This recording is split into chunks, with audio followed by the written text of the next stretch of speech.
I refuse to not be first. Do we do enough? Well, I never shut up about it. It must have been about 16, 17. We nicked their guilt rings. Right, the bouncers' guilt rings. This is no good for me. That's the reality. If you want the honest truth, and I see it every day.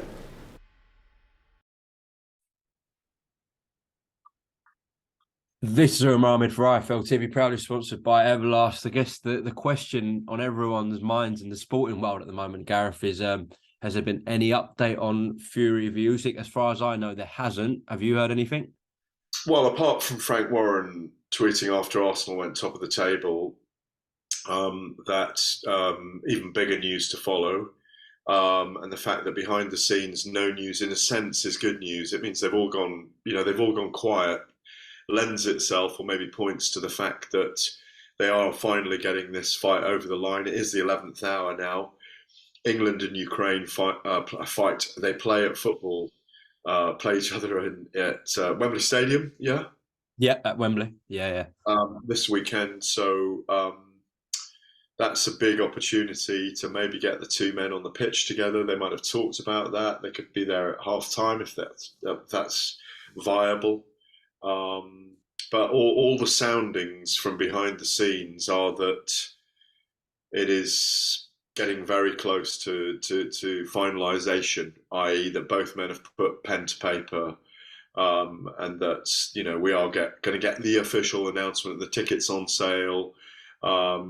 There's obviously pictures of Sugar Hill Stewart now in Tyson Fury's training camp. Lawrence Okolie's come, so there's the overlap explained with Lawrence Okolie this week.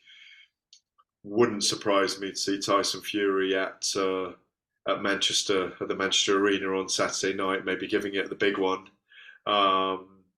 So signs are good. I mean, it would be an absolute disaster at this stage if it didn't go ahead. I am hearing that April the 1st is the absolute cutoff. But I imagine tickets will go on sale before that. I'm not officially announcing it here, but all the signs, the fact that Bob Arum's very quiet, Alex Krasiuk has got quieter. He had that week when he was really putting it out there. You spoke to him that week, I spoke to him. All the outlets seemed to speak to him that week. It's good news, isn't it? And I spoke to Fraser Clark last week and he was saying, God, if these boys can't get it on, what hope is there for any fight, And he's right in many ways. Even Dana White, the president of the UFC, piped in on Saturday night from that brilliant event at the O2 Arena where Leon Edwards retained his UFC welterweight title that, this happens far too often in boxing.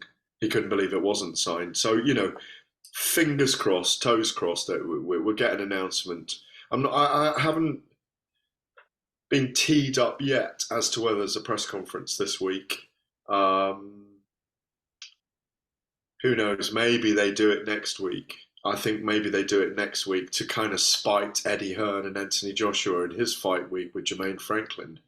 This kind of thing does happen. I say even to spite them, just to say, look, we're doing it on a different day, just to use the chess game and move people around. But it wouldn't surprise me if the press conference is next week.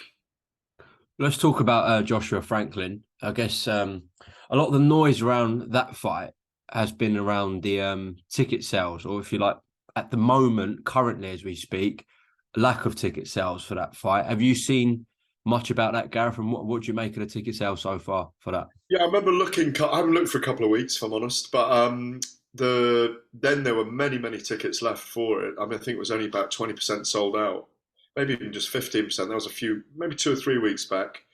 Not a surprise, really. I mean, people aren't thrilled that he's facing Jermaine Franklin, who lost in a lot of people's eyes to Dillian Whyte, but won in other people's eyes. I think by the time fight night comes and they, do the big sell next week, I'm sure he'll do a little bit more in the next 10 days. I think he's back, isn't he? Derek James was there at the O2 Arena for the UFC on Saturday night, I believe. And my assumption is that AJ's back with him because I can't see why Derek would have come on his own. There was certainly a selfie with Derek at the O2 Arena enjoying the UFC event. So you can assume that AJ's back. What do we make of it? Well, you know, it's a fight that he just needs to go in there, do the right thing, do the optics, and get a 4, 5, 6 round knockout. It's probably not going to satisfy people enough if he gets a 12-round points decision, even if it's a dominant one. I did, by the way, because TalkSport have got that event. I've been working on the broadcast on that Saturday night. I did speak to Jermaine Franklin last Thursday night. Had a terrific chat with him over Zoom. I think he's come here as well over the weekend. He said he was coming anyway on Saturday. I don't know if he meant next Saturday. But he's very confident, very confident. He's been watching the Andy Ruiz fights, seeing how Joshua didn't deal with Ruiz that night, dealt with him initially, but then didn't deal with him later on in that first encounter. And he's very confident. He's very confident slipping inside the big guy, says that Joshua doesn't like smaller guys. I'm not sure if that's absolutely true. He certainly struggled in the first fight with Ruiz. But he's got a massive opportunity, hasn't he, Franklin? You know, his stock rose against Dillian White the first time. In the first time he fought here last year. And he's got a massive opportunity to really, really create an impact. You know, look what Otto Wallin did after going, 12 rounds with Tyson Fury in 2019. He's become kind of someone that people talk about. Obviously, there was the 47 stitches to Fury that night, but he's become someone that people talk about. So a massive opportunity for Franklin. But I think this is an under-the-radar fight, if you can say that about Joshua. And then if the optics are good, maybe he's just back in the big time then. But I mean, when we think about Anthony Joshua before, regardless of the opponent, I mean, I know there were world title fights where he was defending his title, say against Alexander Povetkin or Carlos Takam. But, someone like Carlos Takam isn't a massive household name in the UK. Yet Anthony Joshua was selling out the Millennium Stadium against him. Yeah. So what do you think's happened? On 17 days' notice that was, or something, wasn't it, as well? Exactly. So, Anthony Joshua was probably not just the hottest ticket in boxing in the UK, but in sport. So now that, the O2 still hasn't sold out yet, and it's not close to, I believe, at this present point, and we're only a week and a half away from the actual fight night. I mean, is it a case of now, Anthony will only sell out in big fights? Do you think that's the case now? Yeah, I mean, he is rebuilding. Yeah, I think so. I think you're right. I think you're right to say that he really is only going to sell out for the big fights. It's a big fight for him, it's a must win. So he has to treat it like a big fight, like Jermaine Franklin's treating it like a big fight. Every fight Joshua's in, regardless now if the crowd is not 20,000 and it's only 10,000, it's still a huge fight. He's being paid millions and millions of dollars by DAZN. He's still one of their flagship fighters. This is a rebuilding process. And you know what it's like. It's the 10-80-10 rule. 10 love you all the time, 10% love you all the time, 10% hate you, and the 80 in the middle just swing one way or the other, depending on what's going on. And that's where he is right now. And so he needs a statement performance. We both know that. Everyone inside boxing knows that. And everyone wants him to have a statement performance. Even Big John Fury wants him to have a statement performance, and that we should be getting behind him. I think we should be getting behind him. And I do hope he performs well and comes out well and he's on top of his game, because it's when the heavyweight division is strong, boxing's strong, and when the heavyweight division is strong in British boxing, we have the opportunity for the most enormous events here and the brilliant fight nights. As you just said, before he lost twice in a row to Alexander Usyk, he wasn't just one of the biggest tickets in boxing, one of the hottest tickets in boxing. He's one of the biggest draws, I think you said, in sport. Maybe not just in British sport, but in sport in general. So, no, you wish him well. I hope he's in a great frame of mind. I hope it's a terrific fight. I just hope it's a thrilling fight. I think the one thing about Jermaine Franklin, by the way, as we saw against Dillian White, he's not scared to engage, and I think he will engage with Joshua, and Joshua's got to make his case known. early with Franklin. You know, I think he will. I'm really looking forward to seeing a rejuvenated Joshua. He's had two tricky years against a guy who we don't know yet could go on to be one of the greats. If he beats Fury on April the 29th, you know, it will be extraordinary. I do hope we get to see two fights between Usyk and Fury as well, because I do think there's going to be a hell of a lot of kinetic chess going on between them, if I can call it that. To be fair, I will add as well, like the cost of living at the moment, you know, people are going through living crisis in the UK. Absolutely. So that has probably contributed to, you know, just ticket sales across the board in sport going down, probably. Yeah, you can look for as many reasons as you want why. Look, Anthony Joshua is not top of the pile at the moment. He's arguably maybe number 4 or 5 in the world. If you put Joe Joyce above him at the moment, given what Joe's rise, some people would, and then you put Wilder, Usyk, and Fury above him. You know, he's probably 4 or 5, but that can change. That can change depending on his next few performances. Anyway. You know, it's not fixed. It's a moving escalator. Who knows, my friend, what we will be saying and what it looks like at the end of April. Who knows? It might be Jermaine Franklin, Zhili Zhang, and Alexander Usyk we're talking about. Yeah? And not the 3 Brits who would be amazing for British heavyweight boxing. But what a month. If we get this fight over the line, if it's announced next week or towards the end of this week, Fury and Usyk, what a month. April then will not be the cruelest month, as to paraphrase a very, very famous poet who you can go and look up afterwards. I will do indeed, Gareth. Last time we spoke, Joshua Buatsi was very vocal about why he signed with Boxer and Sky Sports and had a fair few digs at DAZN. I think literally the day after, it was announced that DAZN would be on the Sky platform. That's funny, wasn't it? In a way, it was kind of. But you still have to press the button and subscribe, don't you? 429 is the channel, I believe, that DAZN will be on Sky Sports. So that's a massive boost for DAZN, you'd say, wouldn't you? I hope they're paying you to put that out for them on this massive platform that you work for. No, mate. If they get 785,000 views now, or pay-per-view buys, it's all down to you, Umar, for selling it on IFL TV. I wish I could get my cut, but I don't think that would be happening, Gareth. Imagine if you were on a pound a buy. Be a bit more expensive than that. Good news for DAZN though. It's a massive plus for them. Yeah, but it's also the revelation in the same breath. I'm pleased for them. Yeah, I'm pleased that more people will get to see boxing, end of, and make it easier for them and not think, oh God, I got to subscribe to, you know, my Amazon Prime. Let's big everyone up in case we get sponsorship tonight from one of them. I mean, no, but my Amazon Prime, my Spotify, my Netflix, do you know what I mean? All those things that you pay for. And, you know, it's not just another thing. You know, we've obviously got DAZN because we watch it, because we have to and we want to. But, yeah, it's great that they've got that outlet now of Channel 429 on the Sky platform. Eddie crowing that, I told you I'm back on Sky, you know, in a kind of sideswipe.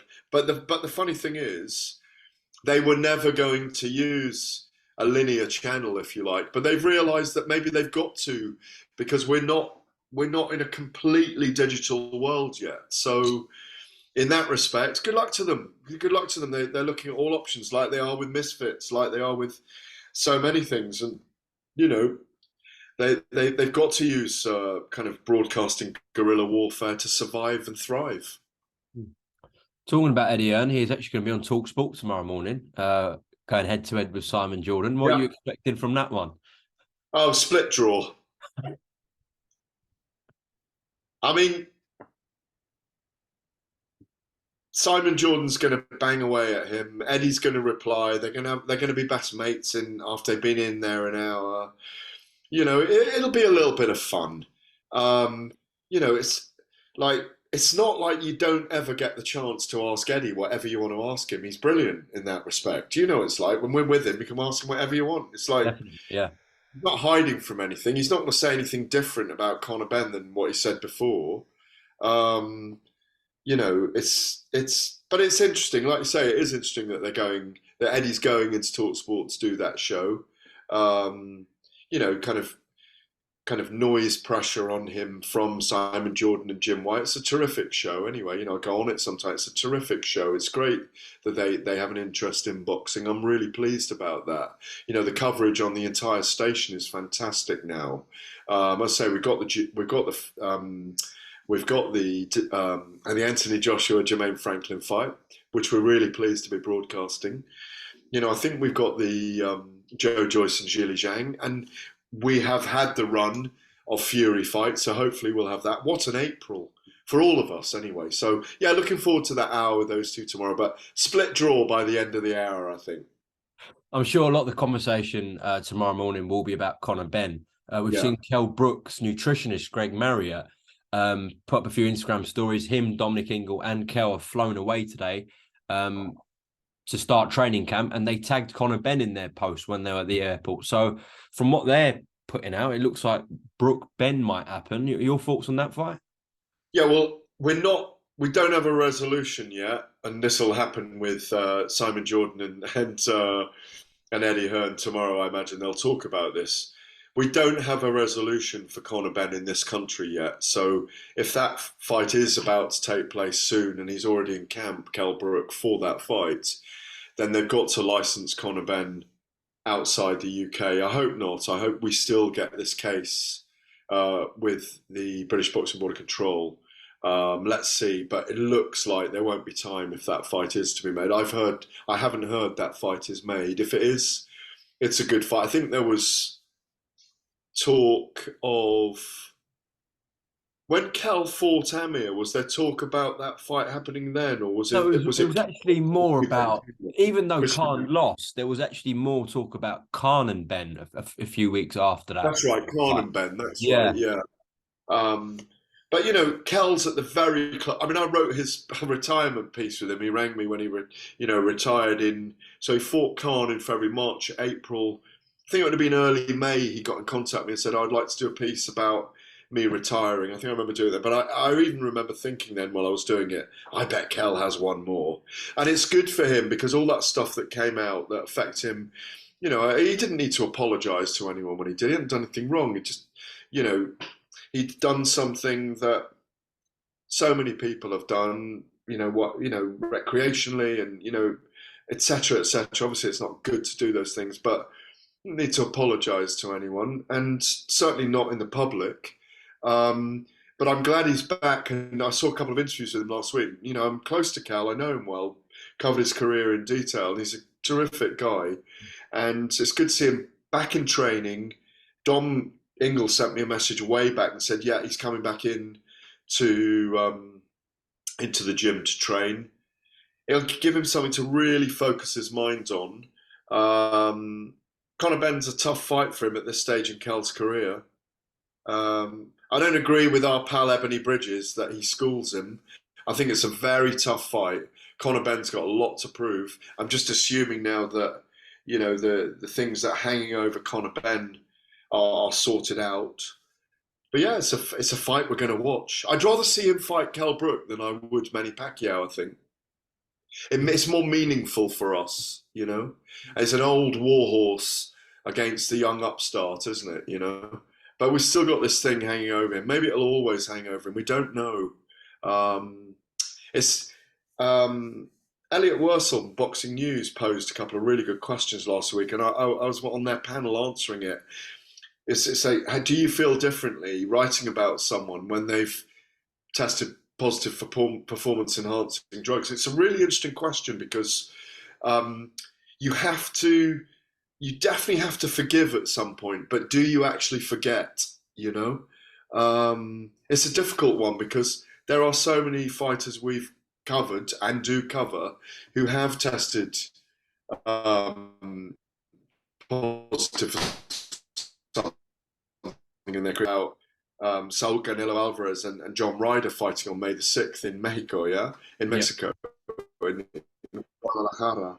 And Canelo's tested positive, but he's someone that we really enthuse about. So it's a very grey area, and it's very difficult at times. As I say, I think you can forgive, but it's difficult to forget. Lastly, just to close off, we don't have many world champions in Great Britain, so it's always good to see when someone is out defending their world title. Lawrence Okolie obviously headlines Sky Sports this Saturday at Manchester Arena in a mandatory defence against David Light. Okolie's obviously had a very frustrating period recently with the ongoing stuff with Matchroom. He's left, but he's finally back in the ring this Saturday. So you must be pleased for Lawrence defending his world title. Yeah, I spoke to Lawrence at length over the last maybe 7-8 months. Obviously, mentioned Eddie Hearn again here, that they've had a very, well, not very, but definitely behind the scenes, it's been a less than amicable split. A lot of back and forth that hasn't really come out in absolute detail. Eddie's got his side, Lawrence has got his side, but Lawrence has got what he wants now. He's happy with Sky and Boxer. It's a very important fight for him, this against David Light. He'll be bringing everything he's got. I think, if I can put my head on the block for Lawrence, I think he'll unify the entire cruiserweight division, notwithstanding that I really rate Richard Riakporhe and Alumba Makabu and Badu Jack now having won the WBC title. I'm not sure Badu would want to step in with Lawrence anytime soon. That's a really tough assignment against a young, very awkward a very awkward fighter, but with amazing power, real serious knockout power that may well travel up through bridgerweight to heavyweight. But yeah, I'm really looking forward to Lawrence being out on Saturday night, and good luck to him defending his WBO cruiserweight title. And also looking forward to, by the way, Fraser Clarke against Rydell Booker. Booker's a fascinating character. Try and get him for an interview. He's away from the sport for 12, maybe 14 years. Yeah. And he's fought James Toney, then was away for about, I think it's James Toney, and then a massive break. And you look at him, he's gone 10 rounds with Kubrat Pulev, with Jermaine Franklin. He lost to Franklin, yeah. But 10 rounds, went 10 rounds with him. Was stopped by Flip Hergovich. This is the step up in opponent for Fraser. And I think as we speak, I had a terrific interview with Fraser Clarke last week. That'll be out, rather like we do in this form. And I wrote a piece in the Sunday Telegraph on him, where he's obviously, people may not recall this, but in 2016, Fraser was stabbed in an unprovoked attack and nearly lost his life, and then was meters away from the Westminster Bridge terrorist attacks 6 years ago this week, where he witnessed a policeman being murdered in front of him, and horrific events that day with 4 people who died as a result of that. I think it was 50 injured.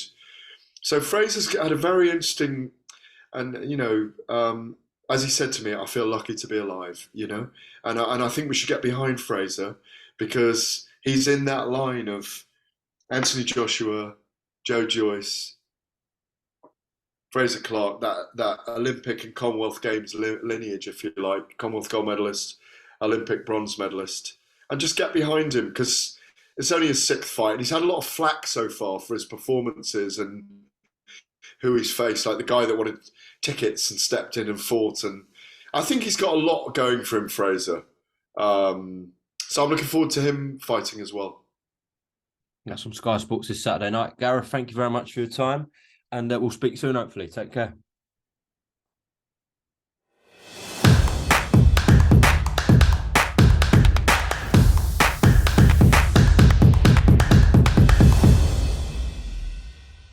Refuse to not be first. Do we do enough? Well, I never shut up about it. It must have been about 16, 17. We nicked their guilt rings. Right, the bouncer's guilt ring. This is no good for me. That's the reality. If you want the honest truth, and I see it every day,